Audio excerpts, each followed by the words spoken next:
I welcome everyone to the ARC Future Timber Hub Research Showcase. Today it's the University of Canterbury Showcase, and this is number 4 of 5 in the series. So as you can see, we've got 5 presentations. So we've had the University of Queensland Structures and Architecture Showcase, the Queensland Department of Agriculture and Fisheries Showcase, the Griffith University Showcase, and tomorrow we've got the University of Queensland Fire Showcase. So my name is Kelly Reichmer. I'm ARC Future Timber Hub Manager and the host today. We also have Dr. Lisa Uttenhouse, who will be chairing the session. She's a lecturer at the University of Queensland School of Civil Engineering, specialising in timber structures. And she is also part of the presentation today as she did her PhD at the University of Canterbury. For questions, please type any questions in the Q&A area on the webinar bar. They will be reviewed and answered during the Q&A time, which will be held at the end of all of the presentations. Please use the chat function on the webinar bar to contact me if you've got any problems listening to the webinar. It is being recorded, so we will be sending out an email out to all participants to let them know when the recording is available to view. It will also be announced on the ARC Future Timber Hub website. And if you require a CPD certificate of attendance, just please email me at timber@civil.uq.edu.au for that. Okay, just a little bit about the ARC Future Timber Hub. It's an Australian Research Council industrial transformation research hub to transform future tall timber buildings. Future Timber Hub is for short.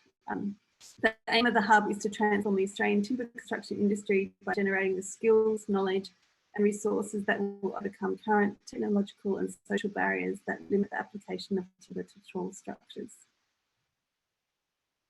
And by bringing together a variety of partners, we've got experts from industry, government and academia, the Queensland Government Department of Agriculture and Fisheries, the University of Queensland, the Queensland Fire and Emergency Services, Pine Timber, Arup, Lendlease, Scion, University of Canterbury, Griffith University and the University of British Columbia. So together we formed a unique partnership that spans the entire timber supply chain from primary producer to construction regulator. Our interdisciplinary team includes product manufacturers and scientists, architects and structural engineers, fire safety engineers, and construction managers. The projects also have other partners on the individual projects as well. So I'll now pass on to Lisa, who will introduce the projects. Thank you, Kelly. I hope you can all hear me all right. Today we're a bit split up across different locations, different countries. So we hope it all works out all right.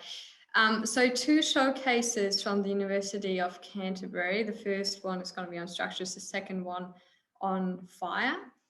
And this first showcase, I was actually involved in the project as part of my PhD project. And it's on the behavior of critical connections in core wall systems in tall timber buildings. The presentation will include an overview of the recent research that has been done at the University of Canterbury towards the design of tall timber buildings. And the ARC Future Timber Hub co-founded work that's been carried out by myself and Justin Brown, and we'll be presenting that research more in detail. So we've done experimental studies on high performance doweled hold down connections, screwed connections, and timber connections, as well as Justin's done work on a 2/3 scale 4-story cross-laminated timber shear wall and core wall testing campaign, which you can see there on the right. And a little bit about the speakers. So we've got Associate Professor Minghao Li, who was my PhD supervisor and is currently Justin's PhD supervisor. And he is a associate professor in structural timber engineering at the University of Canterbury. He holds a PhD from the University of British Columbia in Canada and has 18 years of research experience in timber engineering. He's also a member of the New Zealand Society for Earthquake Engineering and New Zealand Timber Design Society. And his research interests include performance-based design of timber structures and low-damage timber building technology. Justin Brown is a PhD candidate at the University of Canterbury, and after solidifying his passion for timber engineering while working as a design engineer on mass timber projects in North America, Justin's focus has shifted from industry to research to continue the advancement of tall wood seismic design. His research has focused on the seismic design of COT connections and post-tensioned and conventional COT shear wall behavior. Justin's working on the project behavior of critical connections and core wall systems for tall timber buildings, which is led by Ming Hao. And a bit about myself. So Kelly's already introduced me a little bit. So I teach structural timber engineering here at the University of Queensland in Brisbane. And prior to that, I completed a PhD on the seismic performance of connections in tall timber buildings at the University of Canterbury under Associate Professor Ming-Ho Lee's supervision. And my research interests are timber connections and how these are represented in our building codes, modular and offsite manufacture, and design of timber buildings in a circular economy framework. So I'll now pass on to Ming Ha, who's gonna be sharing the presentation from over there. Yeah, so we hope it all works. Yes, I give it a try. So, which one? This one, huh? Yes.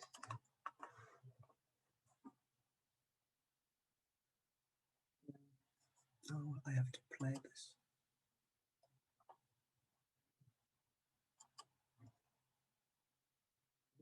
Yeah, this should be fine. Okay.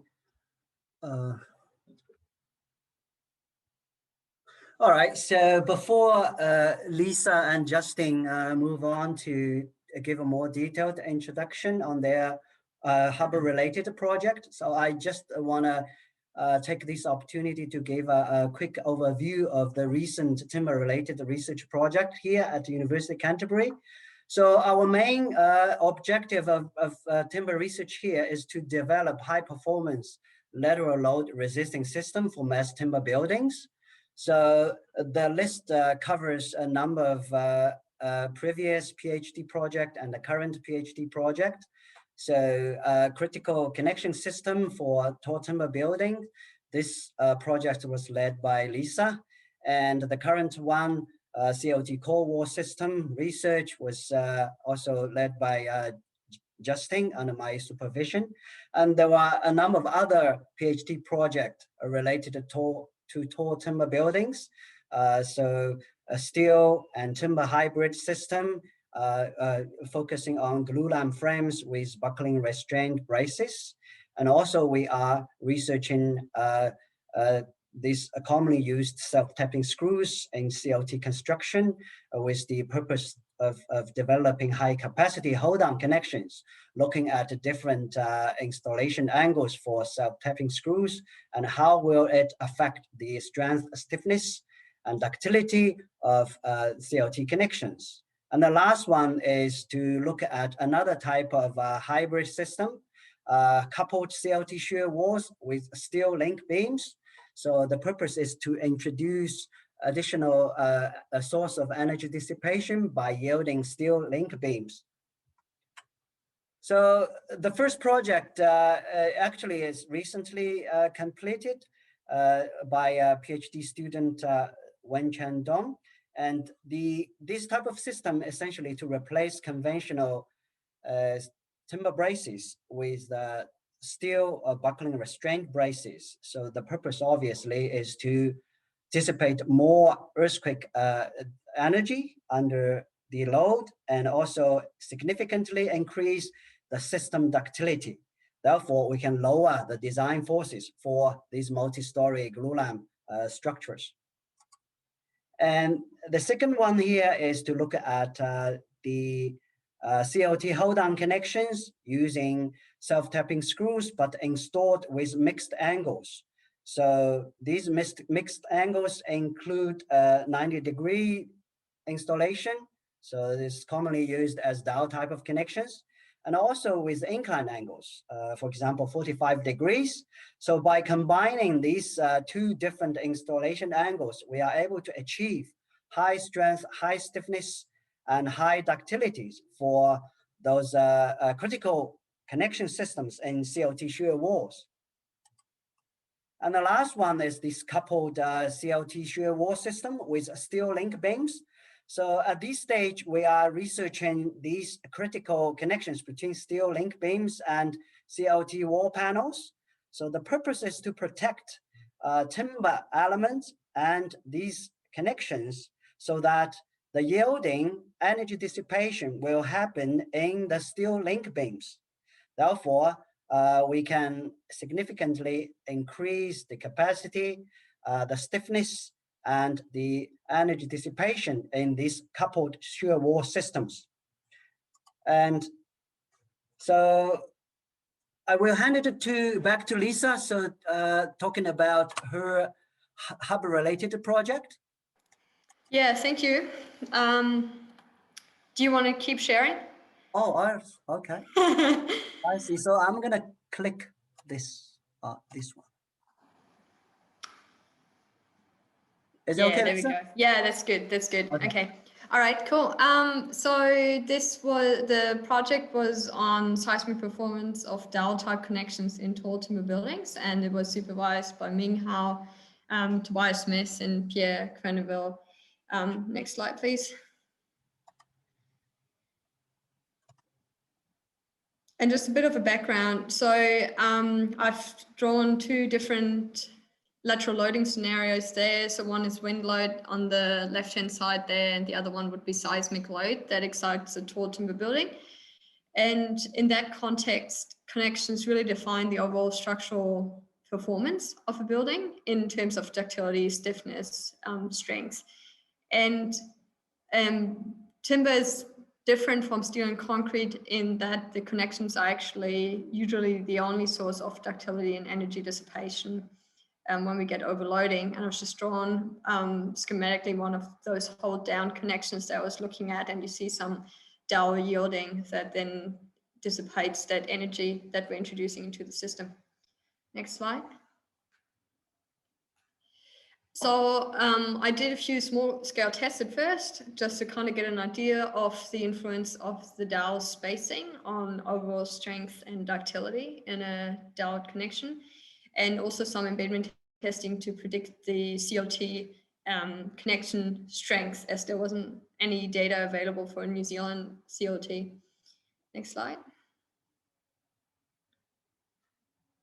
And then we scaled that up to a really large hold down connection. So the kind of connection you'd have in a tall timber shear wall. And that was able to carry 1500 kilonewtons, and we subjected that to both monotonic and cyclic testing. And it's just flipped on its side here because that was a better sort of test setup to make that possible. Next slide. And we saw that the connection worked really well. So we got a lot of plastic deformation in those bolts and dowels that we had in the connection together with timber embedment. And only at the very last stage, we got a little bit of that brittle failure that you can see in the left picture right at the top. So there was a bit of that tensile failure and more of a group tear out failure mode in that connection, but overall really high ductility. Next slide. And just to sum it up, so we can design these doweled hold downs in CLT shear walls to be strong and ductile. And if we use Eurocode 5 to predict the strength together with those embedment values that we get from testing, or say the CLT handbook, then that strength prediction is safe. The performance really depends on your fastener spacing. So you want to increase the fastener spacing parallel to grain to increase your ductility. But that also leads to the ductility, the hold down getting pretty large. So that connection area I've just indicated there in the right top hand corner, the whole hold down was, about 0.5 meter high and 300 mil wide. So that might be impractical in your practice applications. And also what we found is that we can get brittle failure in CLT due to the lower tensile strength in sawn timber, and that might typically occur at a corner connection detail. So it's not a low damage design as such under, you know, high seismic loading, and but overall we can make it safe and we can make it work, and that's sort of the conclusion of that part of the presentation. And handing over to Justin. Great, thank you, Lisa. Now I will talk briefly about the research that I've been doing here at the University of Canterbury under the supervision of Associate Professor Lee.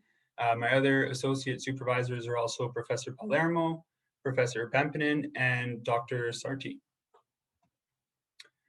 I wanted to give some background information that motivated our research. So a lot of mass timber buildings in the world right now are actually hybrid structures, and the timber components are well understood to behave under gravity loading scenario, but under lateral loading scenarios such as wind or earthquake, concrete core walls are still very popular, as shown here in this project.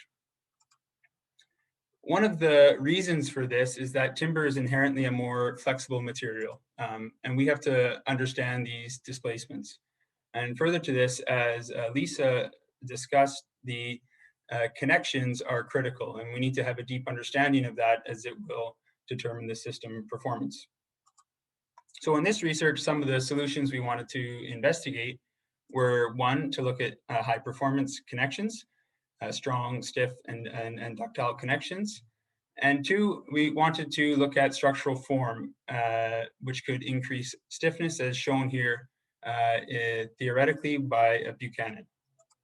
So to do that, we also wanted to investigate the press lamp system, which uses post-tensioning to anchor the wall system to the foundation. And I'll describe this a little bit more later. So here's a schematic of our research plan. Starting with figure A, you can see a typical office building floor plan. In figure B, we chose a C-shaped core wall, as that is commonly used in concrete core structures today.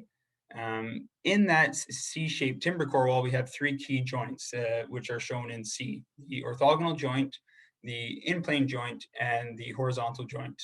And in our research, we investigated screwed connections for the orthogonal joint, and we also looked at a continuation of Lisa's work with hold downs. We looked at castellations, and we also used post-tensioning for the horizontal joint. The outcome of this research was hopefully to say we can define the partial composite action or the stiffness of the system based on the connection details. So to answer that, we wanted to research connections in more detail first. So here's another schematic that Lisa has shown where dowel hold downs at the corner of walls can resist lateral loads. And here's the other system that I discussed. In this instance, we have these blue post-tensioning bars that extend the entire length of the wall, or anchor to the top of the wall and the foundation, and provide recentering capability like an elastic band. When the wall moves under a controlled lateral load, there's gap opening at the base, and the elastic band elongates and wants to recenter. And that's the idea of the system, which is a lower damage system when compared to traditional connections. So here's some first tests we did, which were an extension of Lisa's work. The idea here was to investigate increased spacing both parallel to grain A3 and perpendicular to grain A2. We also reinforced the specimens with self-tapping screws and using nut and washer configurations. And so the conclusions from this testing was that we, as Lisa hypothesized, we can increase the displacement capacity of these connections with increased spacing. Connection strength, if we avoid brittle timber failure modes, is unchanged according to the Eurocode and can be used with Eurocode 5 predictions. And finally, the reinforcement also improved the displacement capacity. So the second connection we tested was the orthogonal joint. And again, you can see a schematic from a plan view in A to our core wall system in B, where the orthogonal joint is highlighted in red to connect the two CLT wall panels together. And in C, we have these 4 different connection options that you could use. So here's a failure photo from our testing. You can see that we develop plastic hinges in these self-tapping screws. These are large 12 millimeter screws, almost 400 millimeters long, that were installed in 7-layer CLT panels. And at large displacements, we also saw tensile failure as well. So some key conclusions from this testing program were that it's very important to control the screw thread embedment length to ensure that we have withdrawal failure of the screw and not tensile failure of the steel. And that precipitated the need for short inclined screws, not long inclined screws.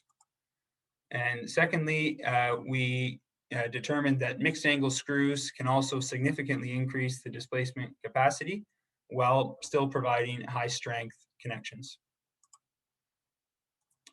The final connection we researched was horizontal shear transfer mechanisms. So the photo on the left shows these very commonly used angle bracket connectors, those thin steel plate angles that are fastened between 2 CLT walls with small screws or nails.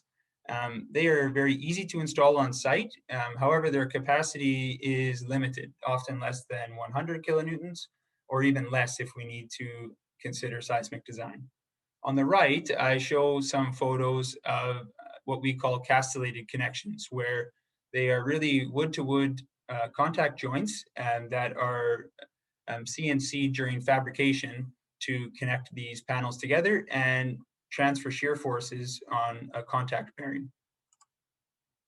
So here's a schematic of the 2 types of loading directions that we tested, as you can see by the force arrows in black. We tested loading both parallel and perpendicular to the outer CLT layer orientation to try to replicate different scenarios that could happen in a CLT building. Here are 2 failure photos of each type of connection. I just want to highlight for the castellated connection on the left, you can see we tested a large 7-layer CLT panel, and you can see the complex failure mode through the different layers of the CLT with different deformation and failure occurring. For the angle bracket connector, you can see we tested a large bracket connector, and there was significant out of plane bending deformation, and the ultimate failure mode was actually a tensile perpendicular to grain rolling shear failure mechanism. So the conclusion from this comparison was that castellated connections for the same length of wall were 2.5 times stronger and greater than 7 times more stiff. So that was a significant finding for us. So finally, with all this connection knowledge, we were ready to test our shear wall systems. And ultimately, we wanted to investigate a C-shaped core wall, but to understand the contribution from each connection or joint at the system level, we decoupled the system. So first we tested a single wall system, then we tested a coupled double wall system, where we introduced the in-plane joint, and finally we tested the core wall system where we introduced the orthogonal joint. Here's a test of photo of the fabrication. So you can see the actual gaps left in the timber boards where the blue post-tensioning reinforcement can be installed the entire length of the wall panel. And here's a photo in our lab at the University of Canterbury. So our post-tensioning elements run the entire length of the wall, and we could push the specimen at 8.2 meter wall height. So we have quite a large lab here at the University of Canterbury, which allows us to do some very large scale testing. On the right, you can see an image of the rocking behavior occurring at the base with gap opening on the left and a contact compression force on the right. In the coupled wall system, we introduced the second wall and the in-plane joint.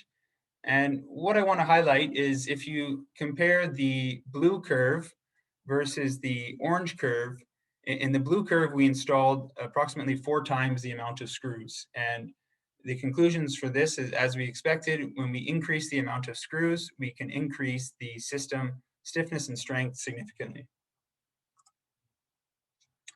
I'll just play a photo here, or a video of our testing of the core wall system. So this video is showing 2.3% wall drift. So that's approximately 400 millimeter movement at the top of that wall, and where we achieved greater than 800 kilonewton force at the top. So it was almost 8,000 kilonewton meters at the base. We pushed it in both directions off of our strong wall in the corner. And by using mixed angle screw configurations, we had very stable and promising performance. We also installed floors at 2-meter elevations to provide the out of plane buckling restraint for these relatively slender walls. So in conclusion, I just want to go back to our original slide. So we can say that the screws, as I said, provided one effective connection detail between our CLT panels to make a core wall system. And if we remember back to that first slide where there was this theoretical comparison, when we compare our single wall to our core wall system, we increase the CLT wall area by 3.5 times, but we increase the system stiffness by greater than 8 times. So this was a very positive and strong demonstration experimentally of the increased performance potential of CLT core wall systems. I'd just like to take a moment to thank the huge amount of people that supported Ming Hao and I through the research. So we have our photo of our connection testing on the left with numerous undergraduate final year research projects and our technicians, Peter and Gavin. And then on the right, we have a great image of Ming Hao there on the bottom with our 2 technicians, Russell and Alan in that lab, my PhD colleague, Wen Chen, and then myself as well. So I'd also like to acknowledge the ARC Future Timber Hub for their funding and support in this research. And in addition to that, the Specialty Wood Products New Zealand Douglas Fir Association here in New Zealand. So thank you very much for listening. And now I will pass it back to Kelly. So tomorrow is the last of our series of the research showcase, and we'll be presenting the University of Queensland Fire Showcase. So hopefully you can attend that. So thank you, everyone. Thank you. See you tomorrow. Thanks, Kelly. Thanks, Lisa. See ya. Thank you.